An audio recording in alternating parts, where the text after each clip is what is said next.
Hello, Dignity Daters. This is Marnie Batista, and we are back in the dating den. And I have really, ladies, been working hard. I've been trolling the internet, television, to find a hunky, handsome, smart guy to bring you advice. And I have found Justin Bird.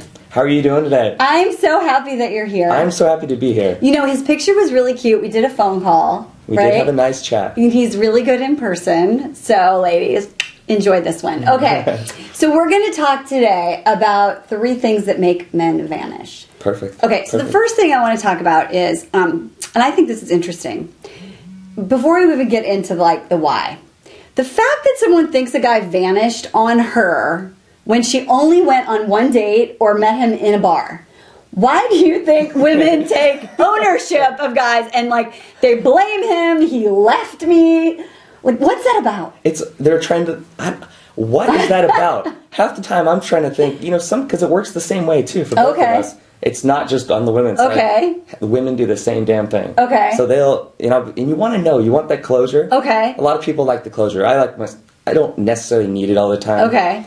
But I want to know why. Like, why did they stop talking? Okay. What did I do wrong? And you always think internally it's you. Like, what did I do wrong? And that's not always the case. They could have, you know, they could have a girlfriend. They could be doing the wrong thing. They shouldn't have been going out with you. So it's not always looking at you. You don't always have to look internally. That is such a good point. So here's the thing. And actually, I was, you know, I interview men all the time. It's a good part of my job. And some guys said they just like to go out and get numbers because it makes them feel good. That's so true. That is true. That is so true. It's a confidence thing. They want to know girls are still interested in that. And I don't know if women are the same way. They want to get numbers. I don't think like that because they get attention all the time. They're going to get hit on 5 million times more than men. So it's a little different. And half the time they don't even want to. Right. So that's different. Okay, so the first thing is I would love for you to just relinquish the hold you have on these guys. And instead of saying he left you, vanished on you, or disappeared, it's just for some reason it wasn't a connection. So then you go, okay, great. So there's 50% chance that he just was not the right guy for me, dating someone else, whatever. Then there's the 50% about what can you change. So what is one, we're going to talk about 3 if we have time, but what's the number one thing that women do that make men put on their Nikes and run as far away as they can? That's a good one. That is a good one. The biggest thing is, you've heard it 100 times. Right. Coming on too fast, too strong. Okay. It sounds cliche, but it's really not at all. Okay. You need to go in there with the mindset of, you know, he's so popular that his phone is blowing up. He's like, he's vanishing. Okay. Speaking of running away. Yeah. Anyway, you just need to go in there with the mindset of just be you, own you, and not try to impress them so much because that's coming on too strong and you're just like trying to blow yourself up. Okay, that's not what you want to do. You don't want to blow yourself up. You want to go in there and just be a normal person, be yourself. Right. Do you think people do that because they get insecure? Like, I've heard, like, have you ever been on a date where, like, give me an example. If you're on a date, what was a woman talking about that was, like, too much? What was she not talking about? At this point, you're on the date. You know she's nervous because she hasn't stopped talking. It's like, the big L word, listening, is huge. Write that down, ladies. Us men listen. We don't always hear.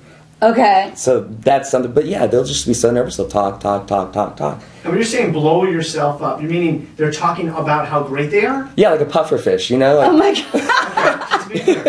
Yeah. Okay. Yeah, exactly. Like blowing themselves. You're swelling, ladies. Okay. Not necessarily physically. Right. You know, you're talking a big game for yourself. You're talking yourself up. And that is so masculine, by the way, because we talk a lot about masculine, feminine energy here. And so it's very masculine. Like, the guy will be like, yeah, I hiked Machu Picchu. And she's like, awesome. I did it in like under 2 hours and I didn't even sweat. Right? Okay.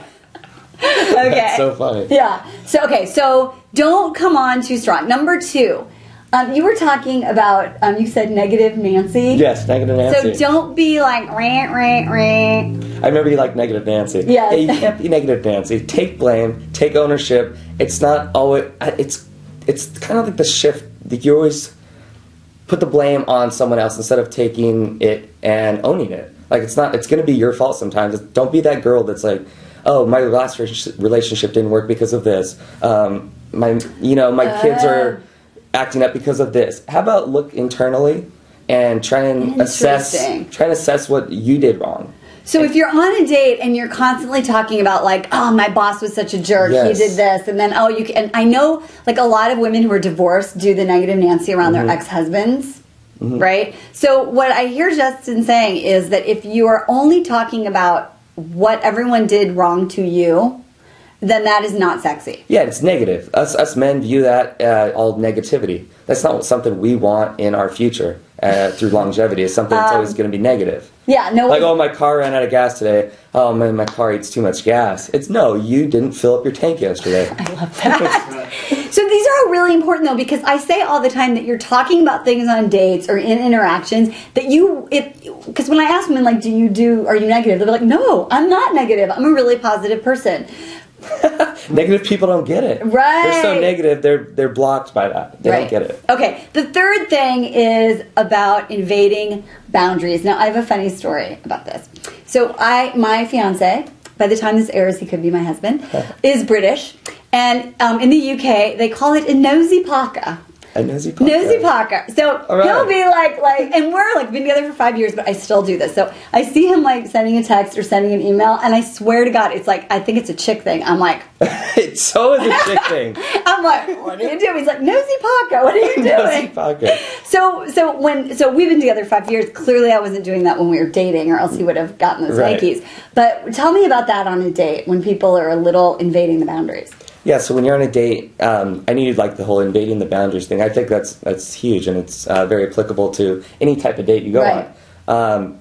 If you're next to your date, I've had texts. I don't answer my phone during number one. Don't talk on the phone. Don't text when you're on a date. That is rude. Don't be like selfie. Let's post it. And if you have to excuse yourself, this is important, whatever it may be.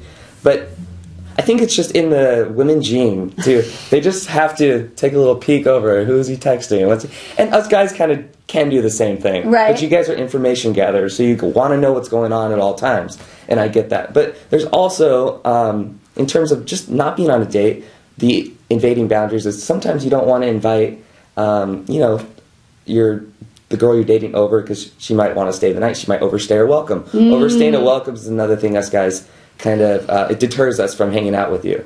Overstaying the welcome. Yeah, if we want to just hang out for a couple hours and that's all we have, and you never leave. It's like some girls, are going to stay for 4 or 5 hours. It's a 5-hour thing. It's not just a 1 hour thing. It works the same way for guys. Okay, so before we go, what are some signs he wants you to leave?